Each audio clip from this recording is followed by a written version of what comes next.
From the Library of Congress in Washington, D.C.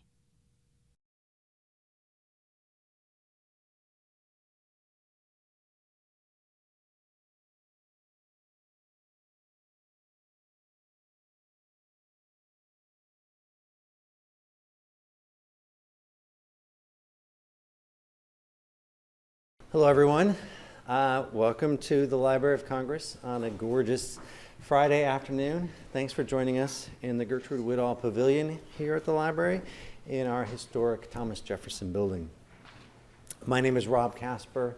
I'm the head of the Poetry and Literature Center here, and I'm thrilled and delighted to welcome you to the National Student Poets Class of 2014 Inaugural Reading and Celebration.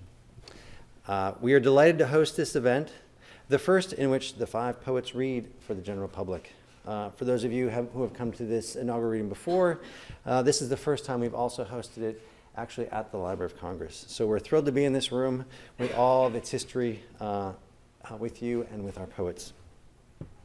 Before we begin, I would like to ask you to do what I'm going to make sure I've done, which is, I haven't done in fact, which is turn off your cell phones and all other electronic devices. If you could actually turn them off, because they do interfere with the audio system. So to make sure we don't hear any static throughout the course of the afternoon, that would be grand. I'd also like to take this opportunity to tell you a little bit more about the Poetry and Literature Center here at the library. We are home to the Poet Laureate Consultant in Poetry, which is the only federally funded position for a literary artist in the United States. And for over 75 years, we've sponsored programs such as this. You can read more about the center and see some of our online resources, including our interview with National Student Poet Judge and, as of Wednesday, MacArthur Genius Fellow Terrence Hayes. Anyone who knows Terrence knew before Wednesday that he was a genius.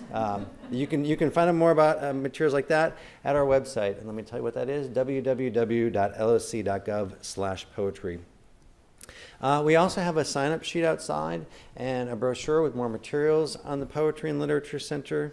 And we printed up some copies of another exciting inaugural event next week, Thursday, with our 21st Poet Laureate, Charles Wright. So if you're here, and you want to hear more poetry from a 79-year-old as opposed to a teenager, as the compliment, I didn't mean anything by that. Just, respecting different ages, different voices, please come and hear him. And finally, I'd like to thank the people and the organizations behind this wonderful program, the people sitting in the front row. First, I would like to thank John Cole, who is the director for the Center for the Book, which is the home of the Poetry and Literature Center, sitting right in the front. I'm going to skip over the next person who's going to follow me. Then we have Virginia McInerney, the executive director of the Alliance for Young Artists and Writers, right here, and Susan Hildreth, director of the Institute for Museum and Library Services, right here. And I believe both will get up at some point throughout this event. But following me is Olivia Morgan, who is a member of the President's Committee on the Arts and the Humanities. Olivia is really the guardian angel of this program. She is the one who dreamed it up. She is the one whose great love for poetry in a position to sort of do something helped create this program, helped get us all excited about it, help make sure that it not only was launched in a big way, but continues to grow and thrive. And I personally can't thank her enough for all the work she's done on behalf of the arts. So please join me in welcoming Olivia Morgan.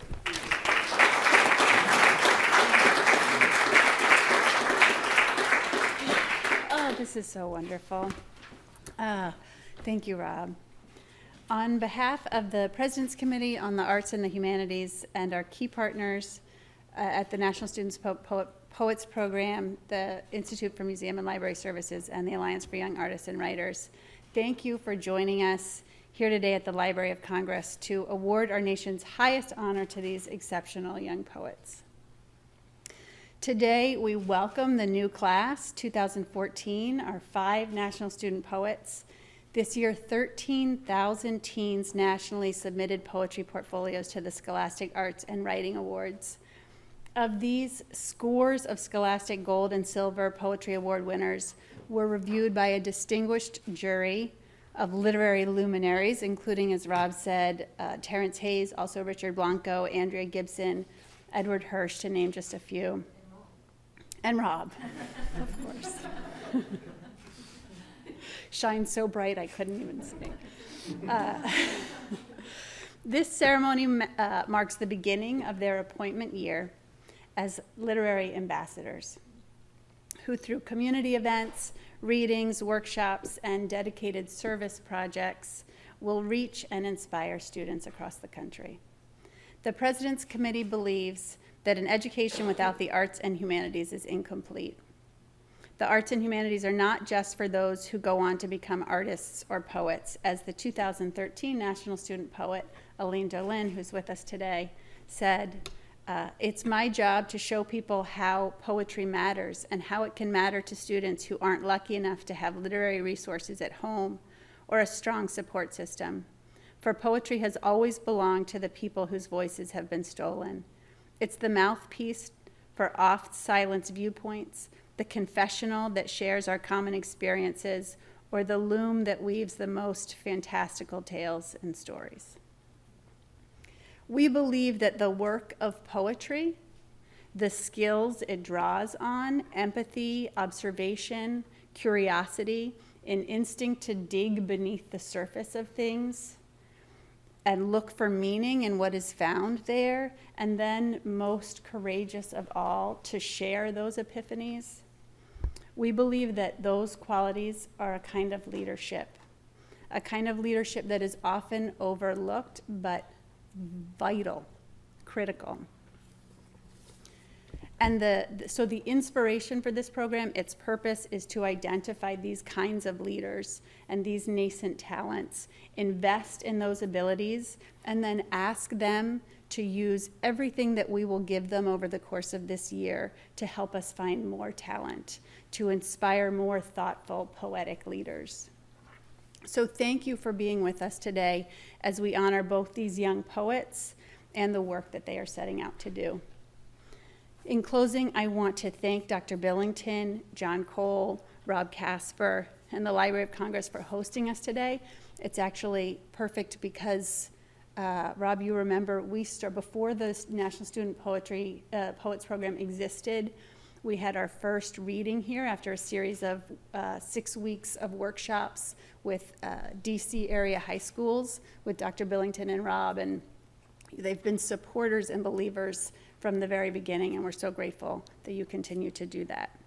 I am delighted to invite to the podium a very special partner, Susan Hildreth, the director of the Institute of Museum and Library Services.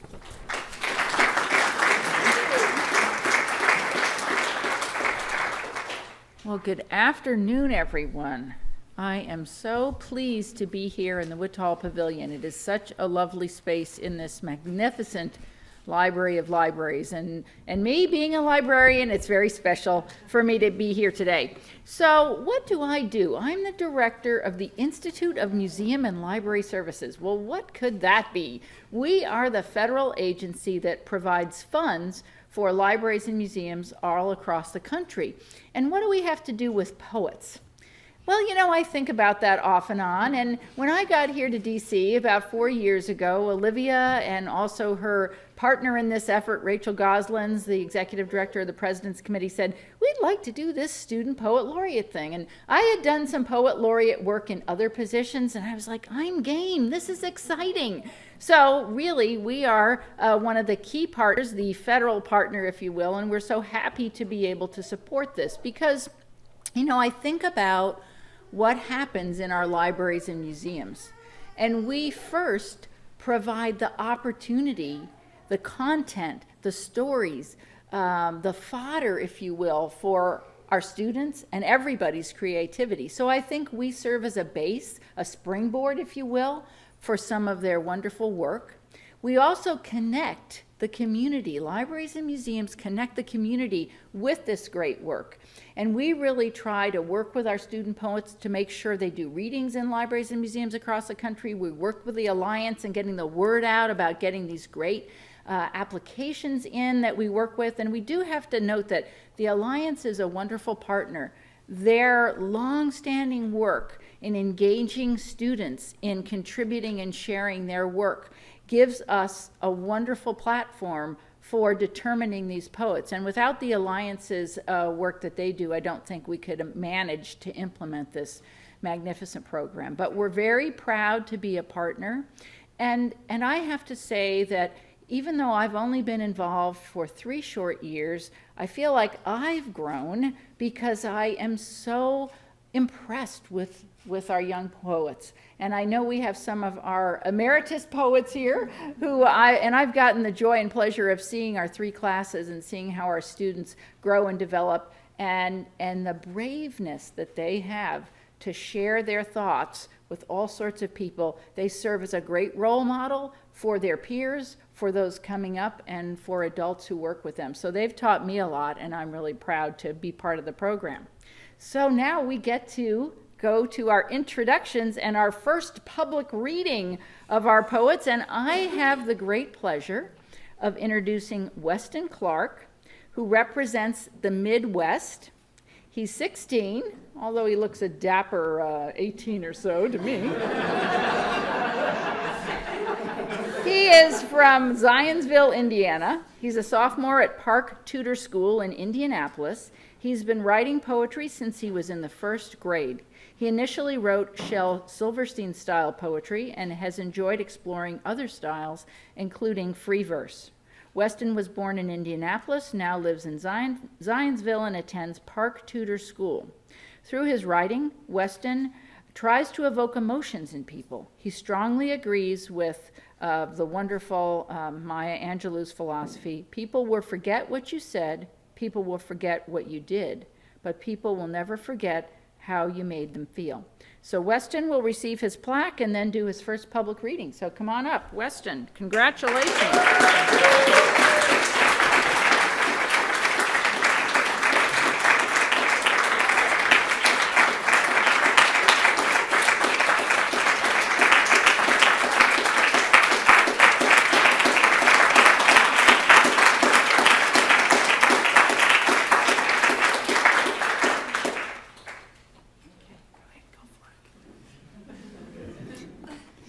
Okay, so as was previously explained, I'm Weston Clark from Zionsville, Indiana, representing the Midwest region of the United States. And this is Flames. Against my thighs, my hands throb like my father's footsteps. Black smudges on my fingernails and a bubbling wound on my thumb betray my sinful revenge. My town is a Denny's, a shell, a hunting lodge, carved into the side of a red cliff. In summer, at the lodge, the antlers mounted above the door frown like brows. My sister's dollhouse is a spectacle of light, a half-inch of gasoline from the can in the garage, the scrape of the match head that bites the flesh off my thumb, the heat of a bittersweet smell erupting into the air. Flames blossoming upon the tiny doors and windows through which my sister's dolls blankly stare, like unattended wisteria. When I show my sister the blackened dollhouse, she looks at me, and in silence she turns away, so that I must pick up the ruined toy and throw it in the rusty blue dumpster behind our house. 2 summers passed, the air was dwindling at the fair, where the goldfish sat idly in their bowls. We were throwing balls to win a fish. I won, she cried. In the parking lot, I gave her the fish, who swam in his bag like a tiny flame.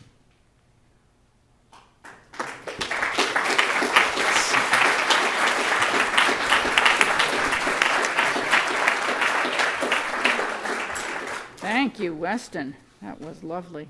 So, I now have the great pleasure of introducing Julia Faulkner, who's representing the West region. Now, we've had some great Western representatives, both of them gentlemen. In fact, the first year are only gentlemen. And since I have great ties to the West myself, I'm very excited to see a female representing the West. So thank you, Julia. Julia is 17. She's from Louisville, Colorado. She's a senior at Monarch High School.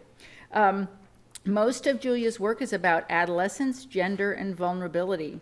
She co-runs her high school's Writers' Society, as well as edits and produces the school literary magazine, B-Sides. Additionally, she absorbs as much art as possible, and I know she loves museums. I'm so excited. In the coming year, she hopes to start a film project, read the collected works of Shakespeare, and complete a science fiction novel. When she isn't writing, she keeps a loaded AP schedule, plays electric keyboards and guitar, and runs cross-country for her high school. Julia, please get your plaque.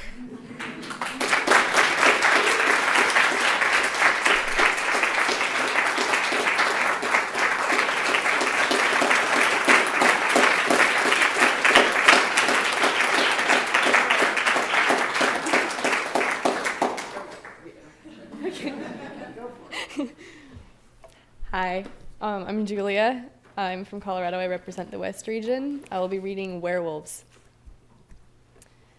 Werewolves.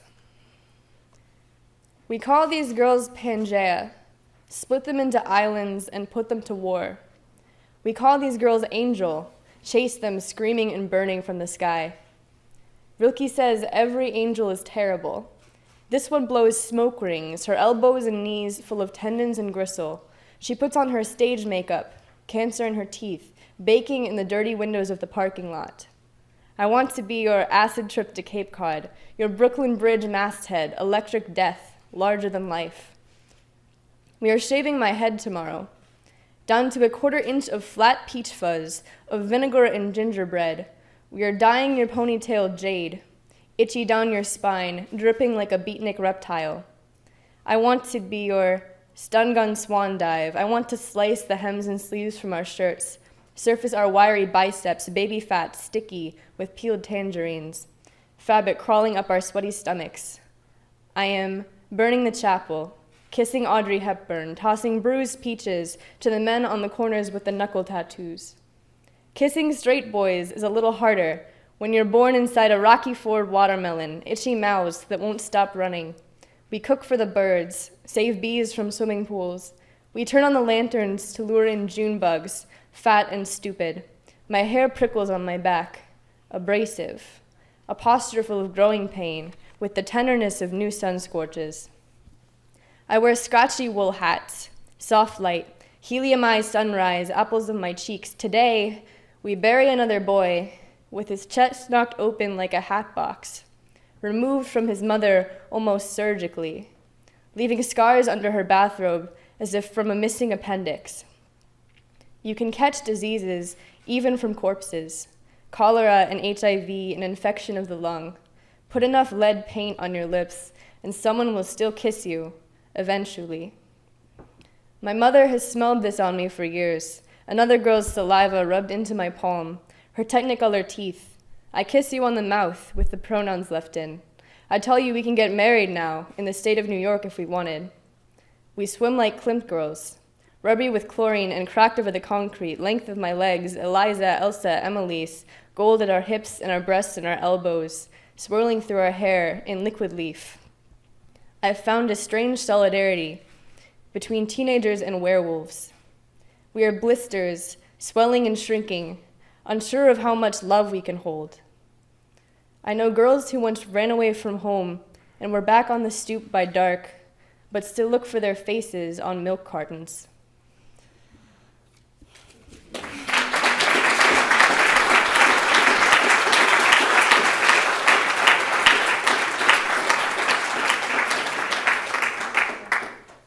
Thank you, Julia.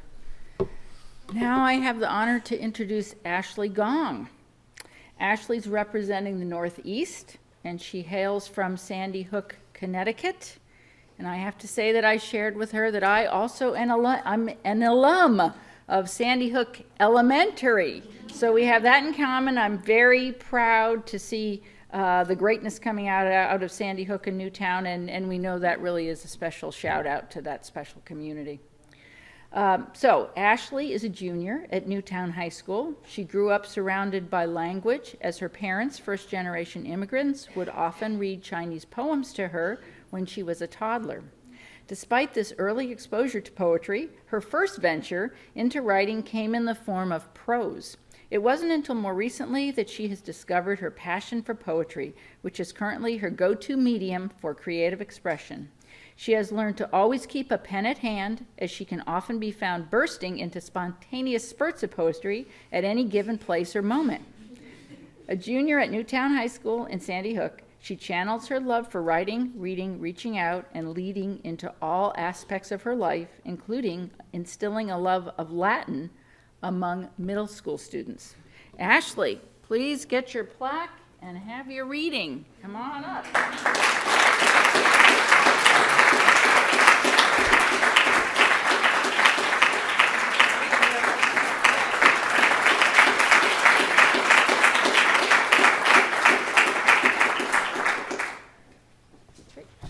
Well, I'm Ashley Gong. I'm from Connecticut, and I'm representing the Northeast region. This is Allegro.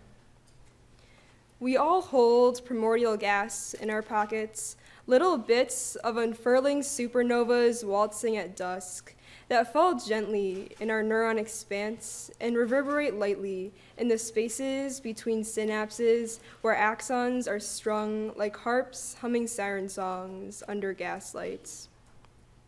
We are all vagabonds somewhere inside, nomads who move against the plate tectonics, who graze the ripe syllables of words for breakfast, and who know that home is not where the heart is, but where the heart longs to go. Let the songs of migrants echo in your ears, starry-eyed dreamers who don't spend nights counting the rings, the ages of tree trunks, who know that gravity will always catch you, hold you in its embrace, but that inertia is the train that leaves promptly at 6. So please go. Go now. I once heard that salmon return to their birthplace at least once in their lives. I'll be here waiting when you return, waiting with the crackled static from the radio in the old beat-up truck, its red paint peeling in strips. The hems of your clothes are unraveling, snaking towards blue-veined rivers, hollering over undulating peaks and valleys, the dimples and noses of the landscape. So go. Go now. Listen to your metronome pulsating in the walls of your ribcage, the stereo soundtrack of your steps. Here, listen to it beat. 60, 100, 200. Adagio, moderato, allegro.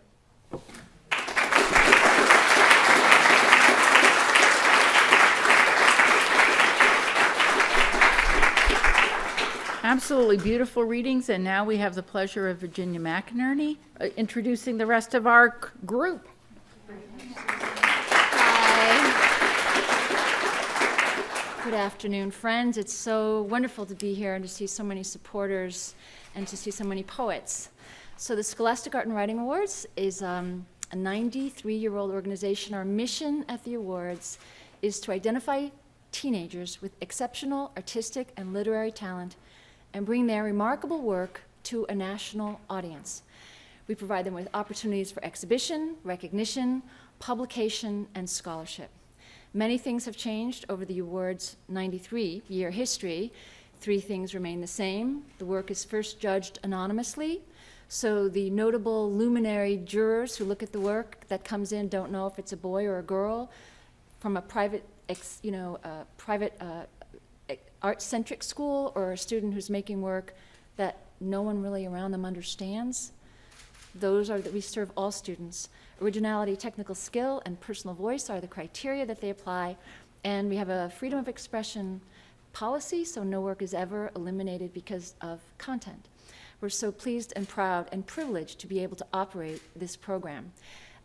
Poetry has been a category of the Scholastic Awards from the very beginning. Other categories have waxed and waned. Soap carving was a category that I personally would like to bring back, as my team knows. And we added video games a few years ago. We continue to look at adding new ways to reach students who are creating a new media. Again, my dream is to have a video game about poetry, or a video game that is a poem. So I look to you, because you're the ones who are going to be able to do that for us. We added a category last year called Future New, essentially asking kids to break our system, make creative work that is uncategorizable. They rose to the challenge. We're so, as I said, pleased and honored to operate this program. Many people who know about it know of, because we have this incredible list of illustrious alumni, to which these students are joining that list. Andy Warhol and Truman Capote and Richard Avedon. Avedon won for poetry, actually. He wrote a wonderful poem before he, I believe, was kicked out of high school and joined the Merchant Marines. But he went on to have a wonderful career and called his Scholastic Award the defining moment of my life. Sylvia Plath won for poetry and saved every scrap of correspondence related to that award. We know that it's meaningful to students and it's meaningful to us, because one thing that every great artist has in common is that they all started as kids. So it's really on all of us to invest in the creative development of our children and our teenagers. We love teenagers, it's our business, so we're lucky to be in that business. It's my great privilege to introduce your last two national student poets. And I'm going to start with Madeline Johnson from New Orleans, Louisiana, and her teacher, Brad Richard, a dear friend of our program, is here. Shout out to you, Brad. Brad is no, Brad's not a senior at Lusher. Madeline, so youthful. Madeline is a senior at Lusher Charter School. She began writing poetry when she was 6 years old. After her parents gave her an antique bed each night, she used the back of its headboard to scribble poetry into the wood. She lost this work in 2005 when the headboard and her home were washed away by Hurricane Katrina. New Orleans, like her own identity, is a blend of various cultures and bloodlines, so her work deals with unscrambling her identity, and it sparked an interest in genealogy as well as the city's history. Among the writers she looks to for guidance are Anne Carson, Kimiko Hahn, and Anna Moskowitz. Madeline, please come up. Glasses off, stand.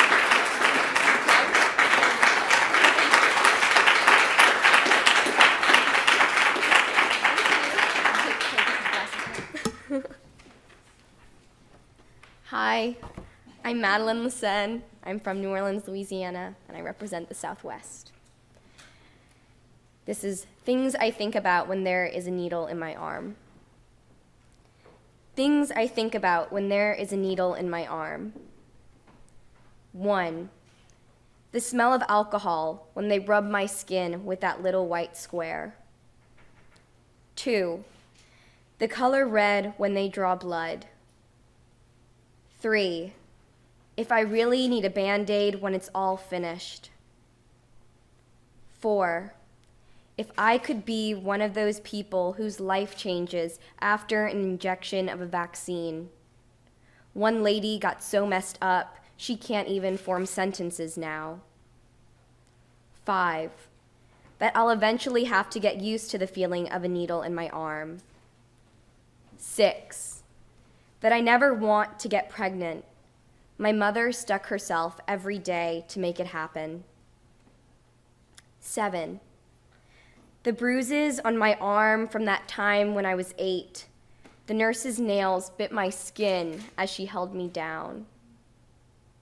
8, my twin brother crying like he did when I did as the doctor took my blood. 9, how my mother called the needle a butterfly. She created my fear of butterflies.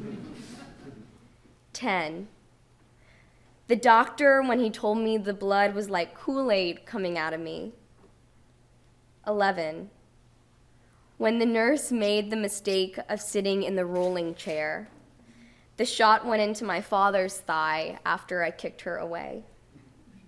12, Age 14, when the doctor told me I still wasn't grown enough to get the HPV vaccination all my friends had gotten when they turned 11.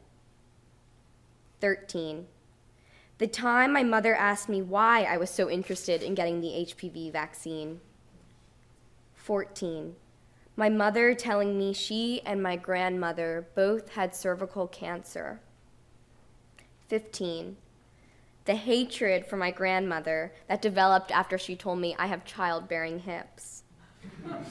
16, that a tattoo needle is really still a needle. 17, why you'd go through sticking yourself with a needle every day. 18, that I hope I never get diabetes. 19, the nurses always saying I have baby veins. 20, my mother always offering to give me the shot herself. 21, my grandfather, the OBGYN. 22, my mother working in her father's office every day after school when she was my age. 23, all the reasons I couldn't practice medicine. 24, the way someone looks when they've been shot dead in a movie. 25, how I'd rather face words on a page than an actual human body. 26, how once my mother wanted to be a doctor. 27, how I missed school for this. 28, how I don't want to be like my mother. 29, how I still punch my mother's arm until the needle comes out of me. 30, how my mother tells me I'm brave as I leave the doctor's office. 31, how my mother has known our pharmacist for 17 years. She made my mother's pills when no one else would because the prescription was rare. The pharmacist sat in front of her television late at night and put together the pills that keep fetuses alive when their mother's body can't. Thank you.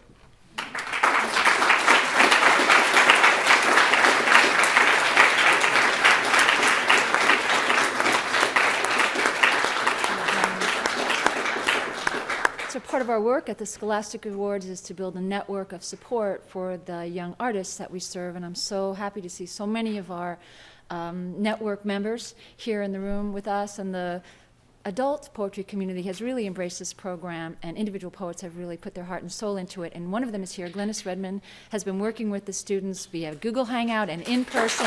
Thank you so much, Glennis. Wonderful. I've had the privilege of working with lots of creative communities in my career, the movie business and the book business and the television business, but the poets, my goodness, the best, the very best. So you're entering a wonderful world, and you're part of a wonderful world already. It is now my pleasure to introduce our last poet here today, Cameron McInerney, age 17, of Camden, South Carolina, who is a senior at the South Carolina Governor's School of the Arts and Humanities in Greenville, South Carolina. A creative writing student at the South Carolina Governor's School, Cameron received an honorary mention for the Leonard L. Milberg Secondary School Poetry Prize, and his work has already been published on the Atlantic's website. He lives in Camden, South Carolina, with his parents and 5 brothers and sisters, where, besides writing, he spends his time playing basketball, clumsily cooking dinner once a week, and helping raise the family goats. Ladies and gentlemen, your national student poet, Cameron McInerney.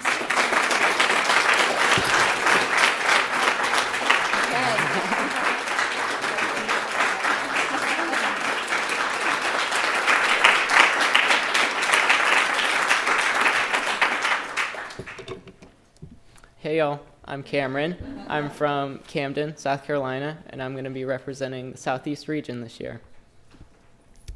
This is a poem titled Desperation.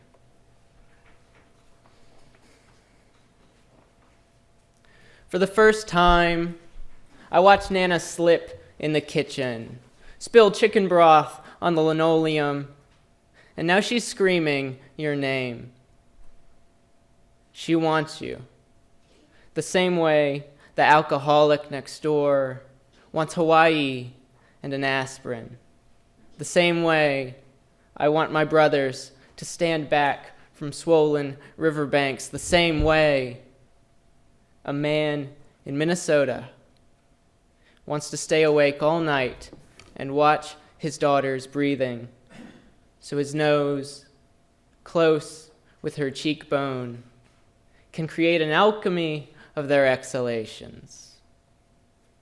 They've both been breathing long enough to fill the atmosphere. We're inhaling their bodies. The kitchen smells like a dead bird. Nana could be burning the first of a final 1,000 breaths. And we only wanted a Thanksgiving warm enough for open doors and open windows, warm enough for the back porch to fill with sweet potato casserole, a sweating green jello, and the wind, flooded with our own earth-sweet breathlessness.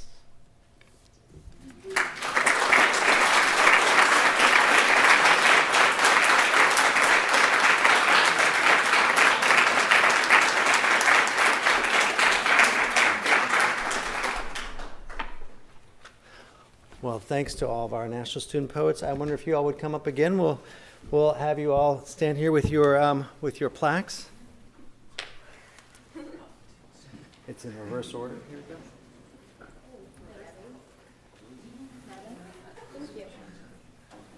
Ashley.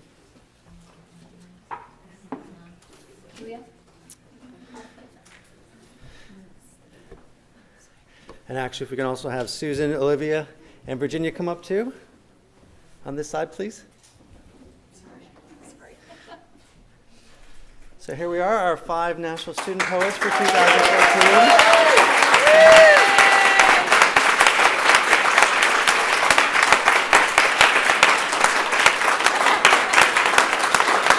And also our incredible co-sponsors.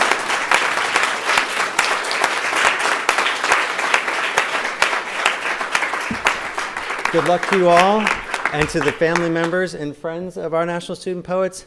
Help them out this year. It's going to be a crazy one for them. So, thanks so much. Yeah, that was fun. This has been a presentation of the Library of Congress. Visit us at loc.gov.